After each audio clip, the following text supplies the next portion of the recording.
me some cover. Now we got a job to do, we're gonna do it. A long time ago, in a land far away, young men became soldiers as fear ruled the day. We were in a dense jungle in a place called Nam. Only 12 months before, we had dates for the prom. Oh, I like that. It's nice. Our country called and ordered us to go to a land we'd never seen and a war we didn't know. I left here 50 years ago, but Vietnam never leaves you. We fought day and night in the rain and the heat as politicians back home worked to ensure our defeat. I think that's part of the trip coming back, is the unfinished part of it. And when it was all over, thousands were dead, their names now engraved in a black granite bed.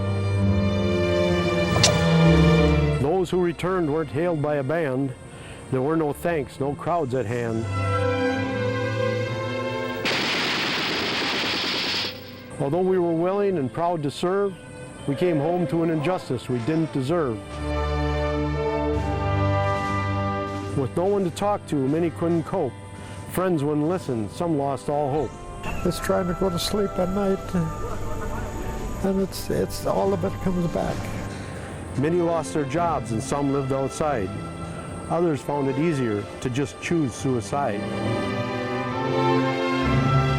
Each day I thank God for making it this far, for family and for friends who helped heal the scars. I'm glad we came here, and I'm glad I got it out, but it's hard. I think it's the greatest thing that ever happened in my life. And now I pay tribute to all whose names have been saved on the black granite wall where they now are engraved. The weight that came off of me for 52 years, that chip I carried on my shoulder, is gone. I just can't believe that this was put together for us. This is unbelievable. And I pray we never forget what the wall has to say about a long time ago in a place far away.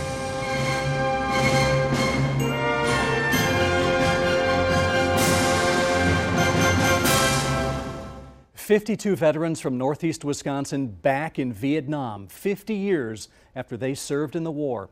Hello, I'm Jeff Alexander. This past February, they made history, taking part in the first ever honor flight to return to Vietnam. On their 2-week trip, they bonded as brothers in laughter, consoled each other in pain, and shared in reconciliation and healing. Over the next hour, you will witness the wide range of emotions these veterans experienced. When we come back, their incredible journey, the historic Old Glory Honor Flight, returned to Nam.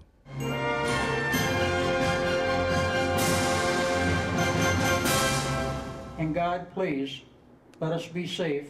Inside the Menasha Fieldhouse on a cold, snowy Wisconsin Sunday morning, there's a combination of excitement. It's something I always dreamed about, but never thought I would really have a chance. The chances of winning something like this are like the lottery. And a great deal of apprehension. It's hard. I feel nervous about it. Once I got the word that I was going, I didn't know what to think. I thought, man, I don't know how this is going to work.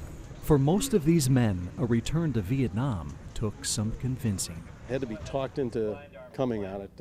Initially, I wasn't going to go. I didn't want to go, but my wife said I should. My daughter applied.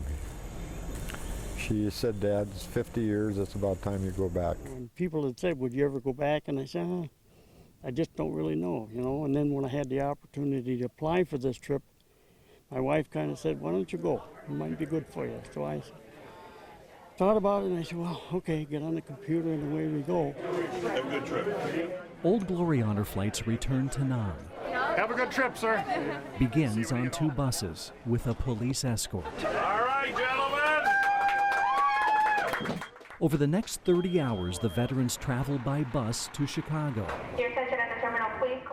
And by plane, with the first of 2 flights, what seems like a never-ending trek over the North Pole to Shanghai, China. The 16-hour trip we just had, wow, that was long. And it's starting to sink in that Vietnam is now just 4 hours away. I had a lot of guys I lost there. I was a platoon sergeant, and it was bad. And then come home and get spit at and yelled at, and that's crazy. You know, it's going to be a bittersweet moment at times, you know, because I was wounded twice over there, and I know a lot of people over there that are on the wall back in Washington. But it's time to say goodbye. In the wee morning hours What day is it? of Tuesday, February 26, 2019, the veterans are back in Vietnam on a bus in Saigon. We're going to make sure you guys are getting to see as much as you can see. The first order of business, though, some much-needed rest. 0830, you guys will have a wake-up call. And then the first opportunity to see Vietnam today compared to back then.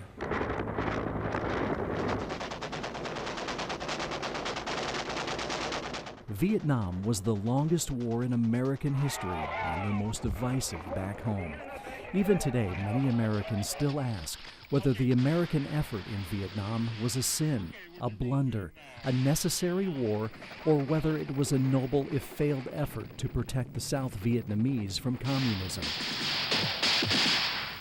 Between 1945 and 1954, the Vietnamese waged an anti-colonial war against France and won. The French defeat was followed by Vietnamese independence, and the country was temporarily divided between an anti-communist South and a communist North. In 1956, South Vietnam, with American backing, refused to hold unification elections. Soon, communist-led guerrillas known as the Viet Cong started battling the South Vietnamese government. To support the South's government, the U.S. sent in 2,000 military advisors, a number that grew to 16,000. But the military condition deteriorated, and by 1963, South Vietnam had lost the fertile Mekong Delta to the Viet Cong. In 1965, President Lyndon Johnson escalated the war, commencing airstrikes on North Vietnam and committing ground forces which numbered more than 500,000 in 1968. That same year, the Tet Offensive by the North Vietnamese turned many Americans against the war.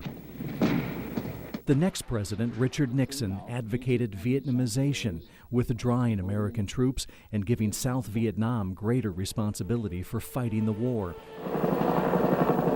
In 1970, Nixon attempted to slow the flow of North Vietnamese soldiers and supplies into South Vietnam by sending American forces to destroy supply bases in Cambodia. This act violated Cambodian neutrality and provoked anti-war protests on the nation's college campuses. From 1968 to 1973, efforts were made to end the conflict through diplomacy. In January 1973, an agreement was reached. U.S. forces withdrew from Vietnam, and U.S. prisoners of war were released. In April 1975, South Vietnam surrendered to the North, and Vietnam was reunited. War is a very violent, sometimes slow, sometimes super fast mix of emotions. You go from being exhausted to your adrenaline kicking in for however long it needs to, then you're exhausted again. You spend most of your time pissed off and tired. More than 58,000 Americans lost their lives serving in Vietnam. More than 300,000 were wounded. For those who made it home, the hell of war is a constant companion. War is, I don't have to say anything new about it. It's just horrible, and people killing people is not fun. The hell of war was seeing what the people had to go through. They were caught in the middle. The VA gave me pills that stopped dreams, which sounded ludicrous to me, but they did work. I'm not going to forget it, but boy, I'll tell you, it was hard sleeping the first, I don't know how many years before they give me a lot of pills. Out in the jungle, you're afraid of every step you take, you're afraid of every sound you hear. You just live in fear all the time, and that makes it hell.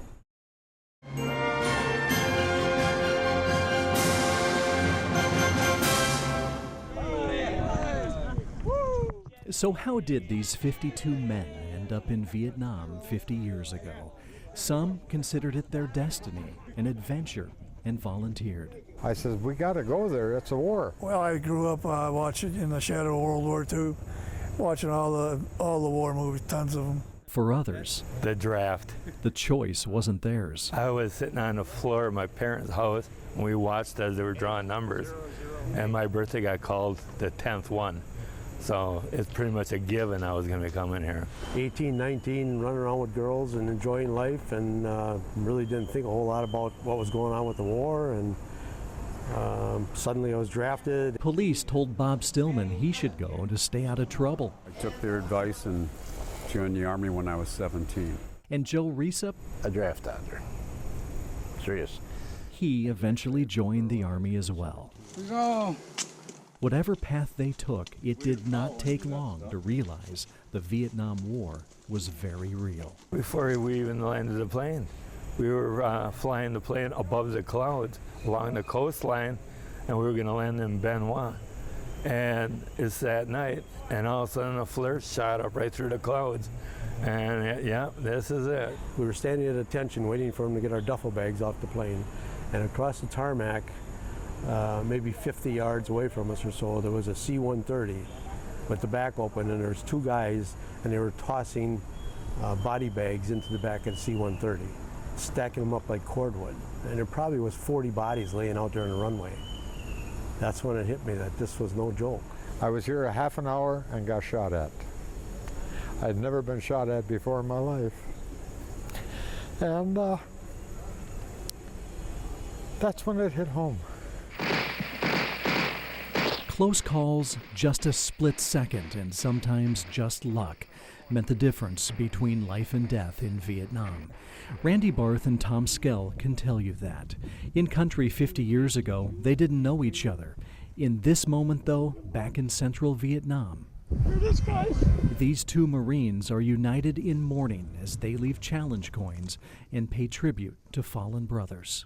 I put that coin down for my best friend at the rock pile there, and just made my day. It's been very sad, you know. I'm glad I was here. I'm glad I was able to drop my coin at the rock pile. Across the valley stands a mountain known as the Rock Pile. In the fall of '68, Skell and his Marine battalion climbed to the top. The strategy backfired almost immediately.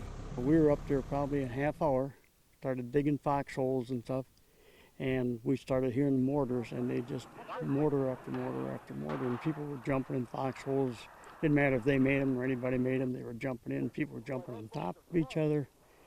It was bad. I mean, I actually seen a guy, a Marine, get blown apart. 320 Marines we had on there.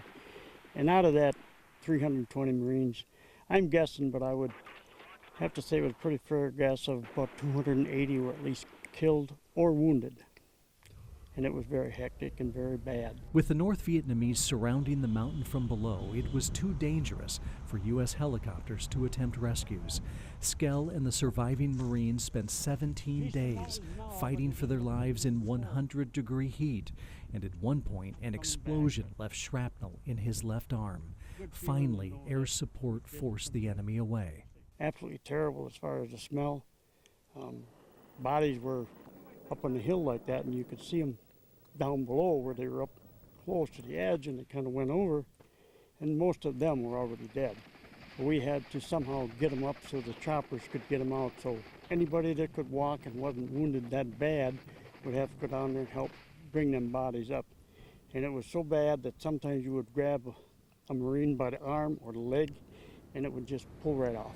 Not far from here in the small village of Dido, Barth and his battalion were on a mission. The only thing I remember is when I got hit, I thought I was dying. When we got to the helicopter, they said, no room. And that one gunner on the pilot, on the chopper there says, there's room. He says, roll off the dead, we'll pick them up on the next run. To this day, Barth can't believe he survived. I got shot in my neck and it came out my back. And the doctor, I remember the doctor saying to me when I finally come to, he says, I've operated on people that got shot through the heart, not the vital spots, but you, he says, you got more luck than a cat. For Barth and Skell, this is finally their moment to put their demons to rest. It's an amazing feeling, it really is. I think it's a Greatest thing that ever happened in my life. In Vietnam, as 18, 19, and 20-year-olds, these men witnessed how fragile life can be and taken away. When we got in a fight and we had one soldier and I started going through his pockets, I pulled out and here he had a picture of his wife and his kids.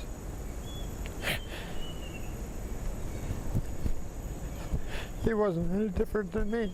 50 years later, though, the pain of war goes beyond the fellow troops they saw fall. It crosses over to enemy lines and the lives they took. I can deal with it, live with it, but still feel really bad about it. Killing another human being that in my mind was a father. And I have often thought, you know, as you grow older, you think, you know, them people, in their own way, they were good people because they were hard fighters, and you often think of that you did that, what they could have been. They could have had a good life, you know, like I've had 12 grandkids, five great-grandchildren, you know. You know, you think of that stuff. Coming to grips with taking another life and other actions as young men in the midst of war has made sharing the truth, the real truth about the war, nearly impossible. It's really difficult when people ask you what happened in Vietnam or what did you do in Vietnam, because I know they don't want to hear what really happened. They want a, you know, kind of a washed down version of it that would be easy for them to accept. And I told some friends a story, and I was immediately judged. And I thought I was right. They don't want to hear the real stuff. I like to think that I'm not that person that I was in Vietnam, but it took me years to get through that. For the vast majority of these Vietnam vets, silence has been their solace, as painful as that can be. And to this day, I've got 2 sons and a daughter. My sons and I have never talked about it. They've heard it from other veterans. I never talked to my mom and dad about it. And now it hurts. I wish I would have.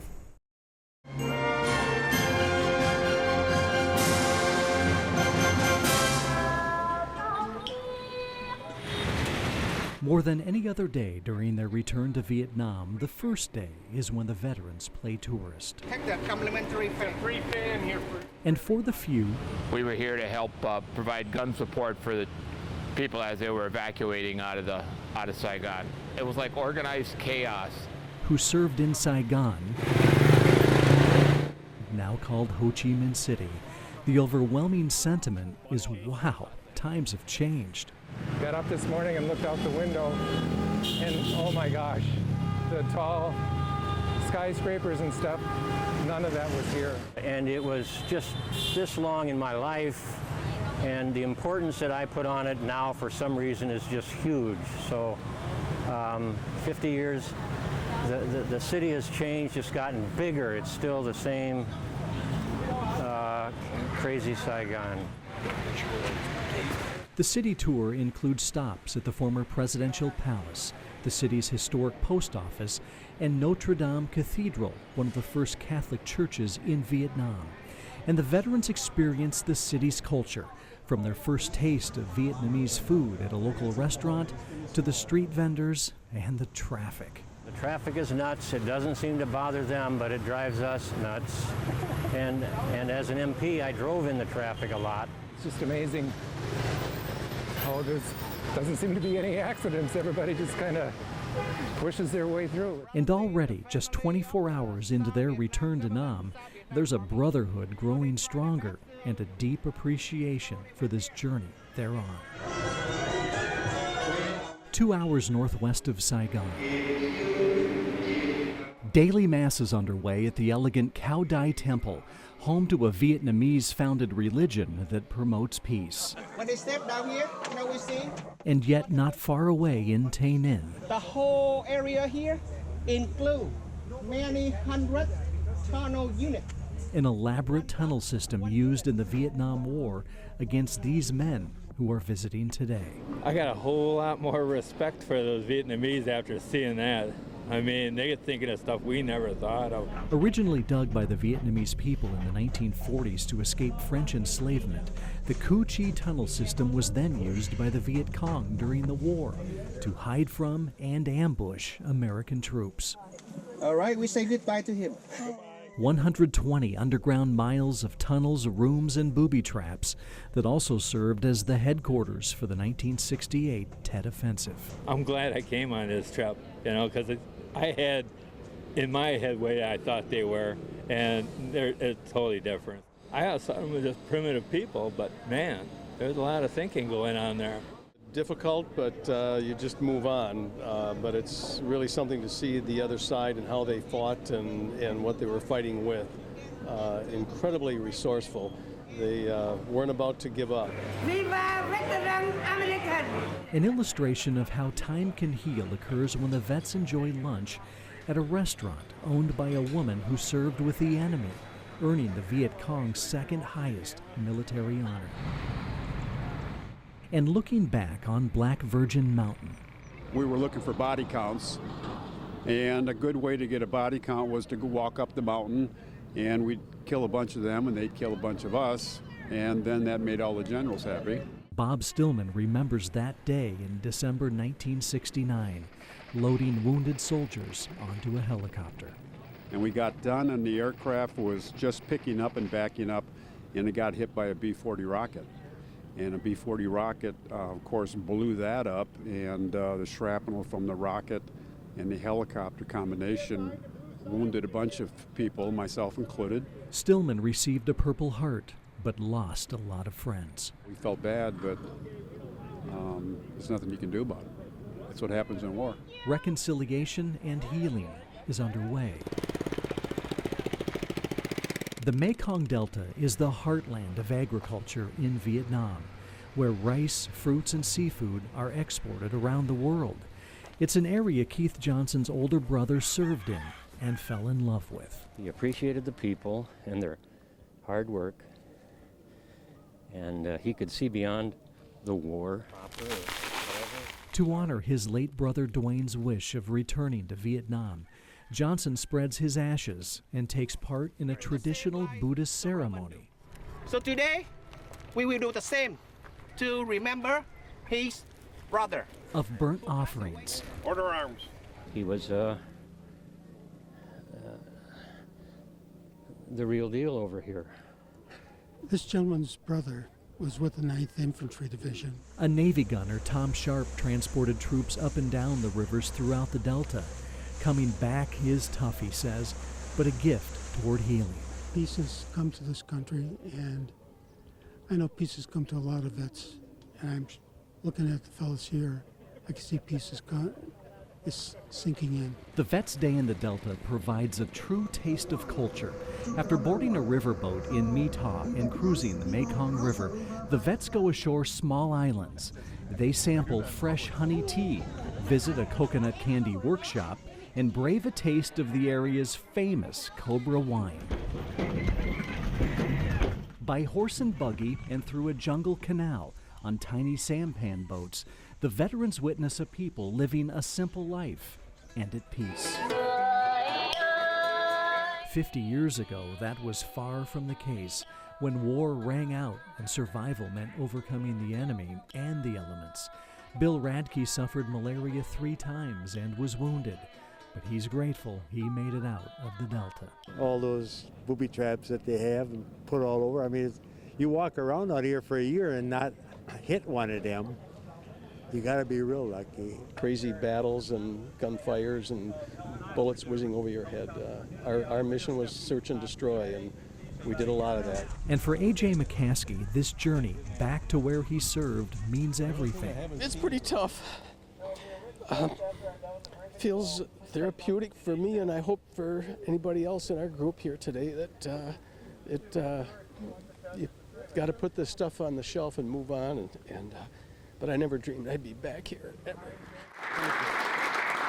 Today it was very gratifying to me. I saw some things that were just wonderful. You have to open old wounds sometime to start new healing. So go with that and realize you're here representing everybody who ever placed that uniform on and stepped foot in this country, and some of whom never stepped foot anywhere else.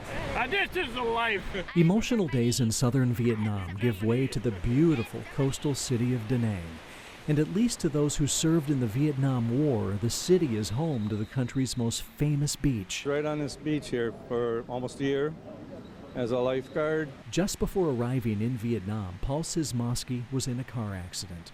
Because of his injuries, he was assigned to China Beach. When I got here, I went and saw an officer at Support Command in Da Nang, and because I had these papers that said I had had an injury, he said, "Do you know how to swim?" I said, "Yes, I do."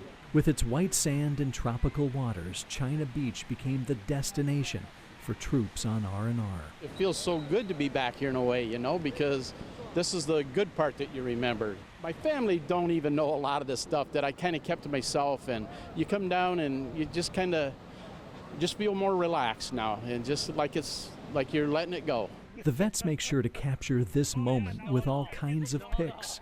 A lot has changed in 50 years, but the return sure feels good. This was just a beach, a compound, no roads, and now I see resorts, high-rise hotels, but it feels great to be back here. In the high country outside Hoi An, more stories emerge of war and close calls. That's when they hit that air base and they burned up all the fuel, and they got about 15 of the planes on the end of the runway. And we happened to be in the line of fire, and we woke up in about 11 o'clock at night and bullets ripping through our tent. While the U.S. paid a heavy price with more than 58,000 service members sacrificing their lives, on the other side, the North Vietnamese suffered more than 800,000 casualties. Any kind of sports game or anything else, when you have those lopsided figures, you should have been the winner. As the vets visit a cemetery for fallen Viet Cong soldiers, frustrations over how the war ended resurface. I think a lot of the troops, and maybe I'm just speaking out of turn here, but we figured that the figures that were given to Washington weren't the true figures, because certain people didn't want this to end. So I think that's part of the trip coming back, is the unfinished part of it. You know, we came and how often have we, the U.S., coming into a conflict and walked away without a win? I think it kind of sticks to you pretty bad. This was such a political war. It was so political. It bugs me to death, yeah. At a nearby former Marine base camp known as Hill 55, the veterans pay respect to those who didn't come home or left severely injured. I got an infection in my back from carrying the radio, and I was there for a week. That was probably the worst part. We had people out in the field, but seeing all the damage in the hospital is,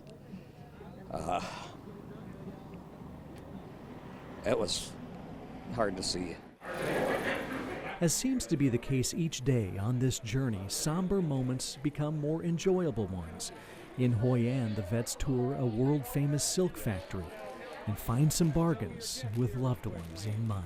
For my granddaughter, I bought her a sarong, and whether she'll wear it to school or not, I don't know. The veterans' journey continues north towards Hue, and just outside the city is the former Phu Bai airfield, where countless Marines and soldiers arrived for war. Tony Melke served here, and in some ways, never left. I left here 50 years ago, but Vietnam never leaves you, and it comes back to you every day, sights and sounds, and sometimes in the middle of the night it scares the hell out of you, but it's good to be back. Touring the scenic Perfume River and key locations around the city, the veterans recount the Battle of Hue. After 26 days of some of the war's most intense fighting during the Tet Offensive, U.S. forces claimed victory here. The price, though, was steep, and all these years later, those who took part are still seeking closure. Being in transportation, I seen a lot alongside the road that's etched forever, but you see it today and everything's different, so That's good for me. During their tour of Hue, the veterans explore the Citadel, a massive fortress built by the Vietnamese in 1802 for their emperor. Unlike during the war, when they fought for their lives and country, the vets can finally appreciate Vietnam's history. Having been on the first Yellow Ribbon Honor flight prior to this trip, I mentioned it would never be dislodged from the #1 position, but it's definitely in danger of moving down to #2. In the Quang Tri province, America suffered its greatest casualties during the war. More than 1/3 of troops killed in action died in areas near the North Vietnam border. Just to let them know that there's nothing left here. A good friend of Dan Huber was almost one of those casualties in this exact location. His helicopter got shot down. He was the only survivor. And they had to try to get him out. Another helicopter came. All that's left of Camp Evans, built by the Marines and used by the Army, is a thin strip of crumbling blacktop covered in dirt and vegetation. After snapping some photos, Dan receives an unexpected surprise. Miss you guys all. Oh, we miss you too. And hope to see you back. We'll see you back Saturday night. A call from home. Anything new at home? Got snow? Yeah. Most of these 52 veterans have carried the war with them for decades, but they made it home. That wasn't the case for the 50,000 North Vietnamese soldiers buried at this cemetery. They suffered a lot also, and you see a lot of these graves here that has known names, unknown. That's really surprising. One of the most famous and bloodiest battle locations during the war was Kesan. Abandoned tactical equipment and machinery left behind evoke memories. This is an M48 tank. I drove them. I was the gunner, and I was also tank commander. With the enemy nearby, Jim Vandenheuvel remembers saving his tank and likely himself. This track, somehow we're running over trees. They're small trees about that size, and what happened, and we're kind of on the side of a hill. But this track was almost all the way off, and was able to jump that track back on within a half hour. And if we would have busted this track, it would have guaranteed it would have took 3 hours. So not a good spot. Not a good spot. It's another day of reflection and reconciliation in Vietnam. I'm about 5 weeks short of being here 50 years ago. For a group of men who for half a century, all of the vets back home, and hopefully I can share my story, tell my story to a lot of them, had wondered if absolution would ever come.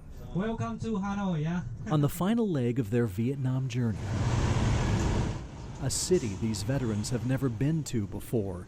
And that's a good thing, because if they had been in Hanoi during the war, there's a good chance they would have ended up here. It was obviously a very brutal prison for a lot of people. More than 500 American prisoners of war were held captive for years inside the Hoa Lo prison, better known in America as the Hanoi Hilton. The home to a lot of American pilots that were prisoners of war.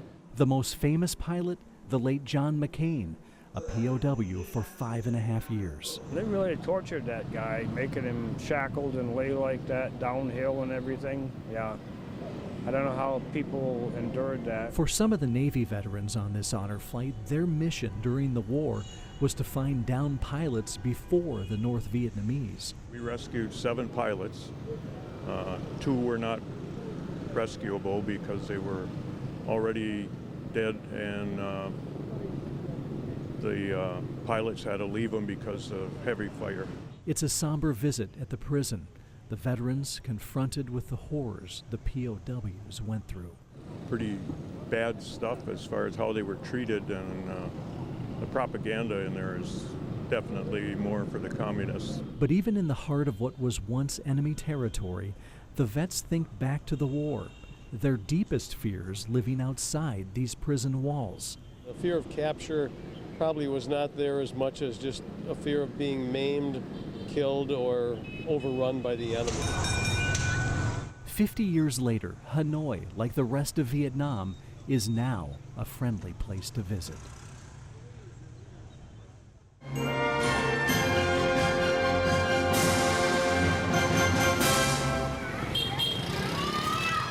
During the Vietnam War, one of the greatest challenges facing American troops was not knowing who was friend or foe.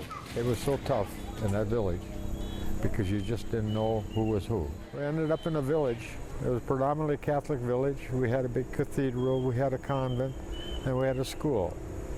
And we had a little nun there. We used to call her Sister Ralph. She was pretty. She was just awesome. And if the Viet Cong came up around the church or the convent, and she would put a candle in her table. And from our bunker in our compound, then we could see that candle. Despite the assistance from many Vietnamese people, many suffered brutality and death from both sides waging war. And they were always afraid. You could see the fear in their eyes, because if they liked us, the North Vietnamese or the Viet Cong were going to kill them. And if they liked them, we were going to kill them. We were kids. And if you turn around and you push somebody around or something like it didn't really mean a lot. You know, it's you were going to get information out of no matter what you had to do, whether you had to whack them or whatever. You know, you wanted the information, because if you didn't have the information, sooner or later it was going to cost you. That mentality, while needed for survival, ended up costing many of these veterans decades of pain and regret. You okay? Yeah. Never more clear as when two brothers from Green Bay returned to the exact location they served. This is where we were almost 50 years ago. On a desolate road west of Da Nang, decades of bottled up feelings are finally ready for release. Coming here, I knew it was going to be hard, but as soon as I touched ground, as soon as I stepped off the bus, it all come out. With his rosary in hand, his brother Tom by his side. Okay, sometimes you need a big cry. And his 51 Vietnam brothers surrounding him, the tears flow as Dale Van Lannen weeps uncontrollably. When I was here back then, I hated these people. I hate to say that, you know, it hurts.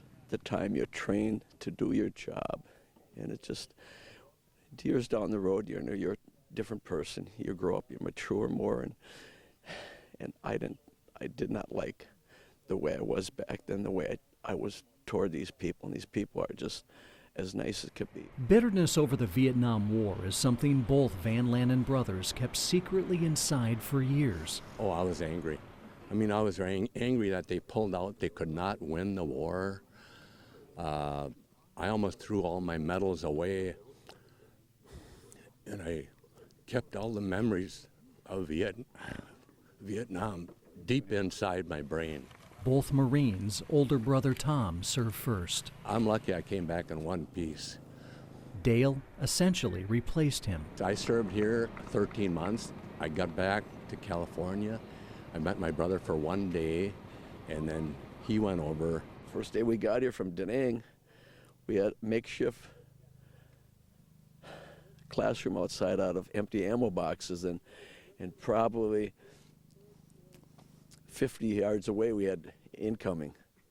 It's like you're thinking, what the heck's going on here? Along with guilt over the way he treated the Vietnamese people, Dale suffers nightmares from the chaos of war and the unknown fate of many friends. Well, you have your fellow GIs get injured and hurt. You carry them on the helicopter, and you have no clue how bad they are, or if they're dead or what. You have no clue. You don't have time for your emotions. You don't have time to cry. Today, though, back in Vietnam, Dale finally has all the time he needs to cry in the arms of men. I've cried a few times. Oh yes, yeah, you got to get it out. Who understand. It's just great to be with them on this trip. This trip has just been unbelievable. And perhaps the greatest reward during their 2 weeks in Vietnam. Oh, I like that. Nice. Nice. It is nice. Is the joy and relief these veterans feel in connecting with the Vietnamese people. $4. Hi.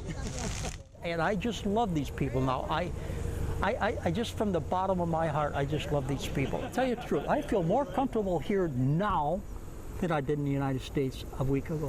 One of the things I wanted to find out is what the people here were like and what they thought of us. And I was really, really surprised at how well they have, I don't know, forgiven us or, you know, accepted an American effort. They just seem happier, and the kids seem happier. And back then, if you went into a village and there was nobody around, you know you were in for a bad day. Even those scarred by the war, like this logger who lost his hand when an abandoned landmine exploded, are sincere in their smiles when meeting American veterans. It's this bonding with the locals the veterans truly cherish. I went downtown a couple blocks, I think I told you guys. I went down a couple blocks, and Mama said I had coffee, iced coffee. I never drank iced coffee in my life. And 4 or 5 guys down there. She got me a couple stools. I had just a wonderful time talking to them guys and this lady that made me the coffee. We had just a great time, and they wanted to take me around and show me the area. And I said, no, I ain't riding with you guys. I see what you guys are up to. I think you want I would have been in jail. Connected through service, yet strangers before this trip, the bond these veterans are creating is life-changing. I grew up with no brothers, and there's 52 of us. As of today, I got 52 brothers that we have so much in common with each other. And I think we're going to have a friendship for the rest of our lives. The 52 veterans being together. There was a lot of laughter, but there was a lot of tears too. And I think it's creates a brotherhood. I think we've developed, even we're talking, we got to get together again. And on one evening, We gotta get out of this place. If it's the last thing we ever do. an impromptu party at a poolside bar is one for the ages. God bless the USA. The weight that came off of me for 52 years, that chip I carried on my shoulder, is gone.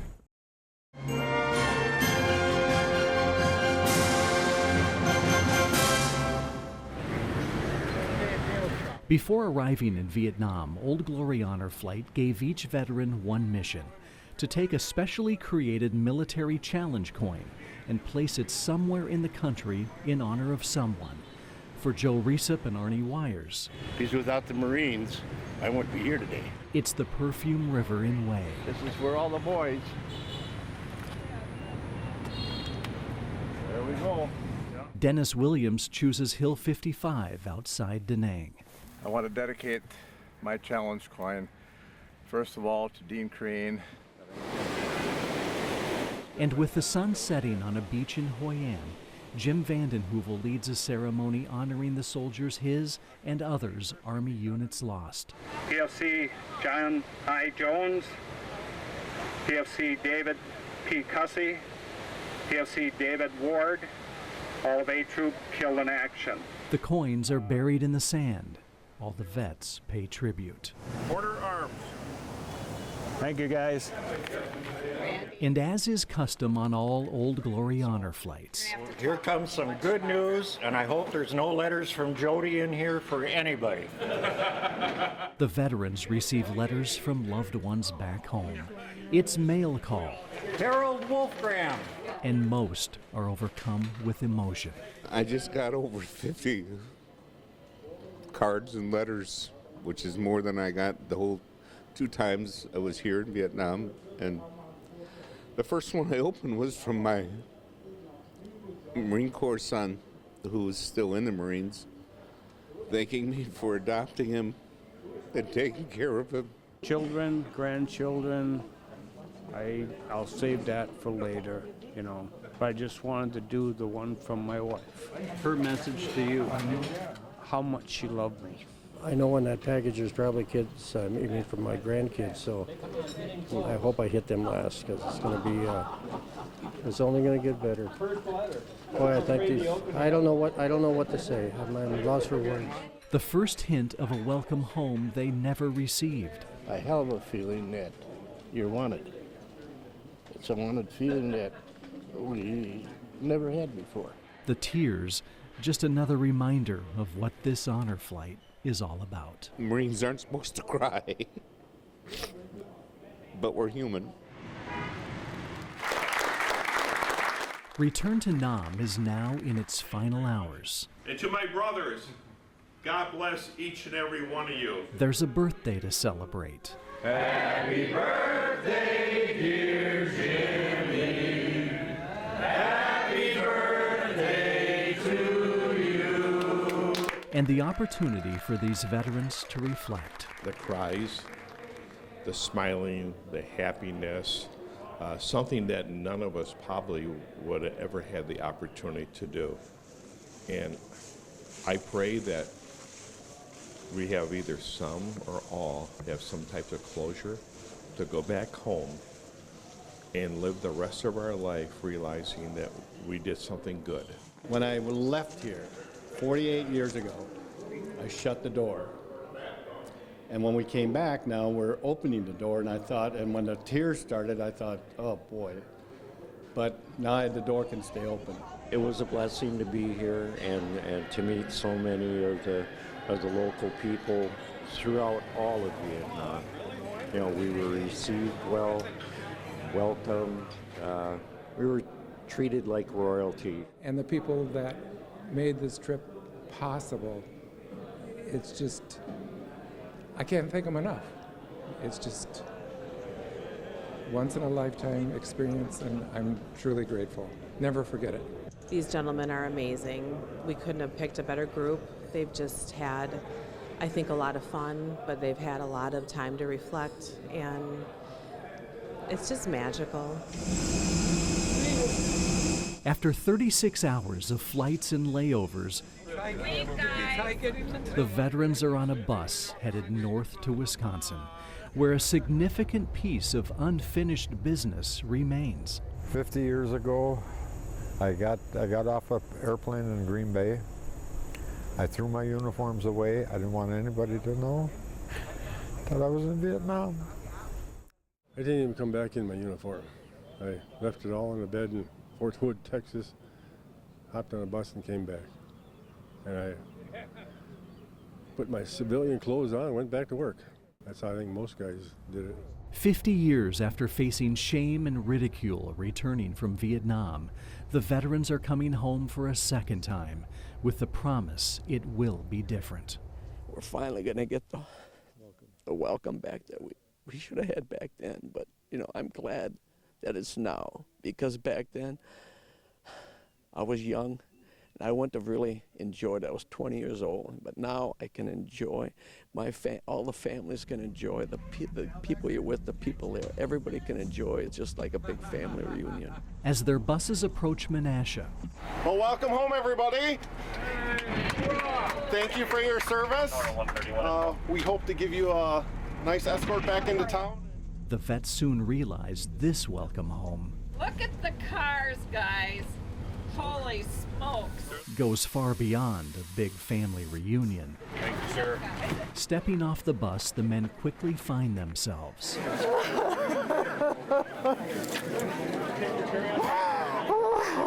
Hi. How you doing, sweetheart? in the arms of loved ones.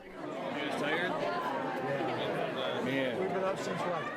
Back home feels good and right. I hope that when you walk through those doors, you are proud to be an American. And all that's left, the one unexpected and yet so richly deserved final surprise. We have now rewritten the narrative of the homecoming of the Vietnam veteran. Welcome home.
Healing, reconciliation, closure, and peace. Over 2 weeks in Vietnam on a historic honor flight, 52 Northeast Wisconsin veterans displayed courage and gratitude. At times, their journey was extremely difficult. Other times, full of joy and laughter.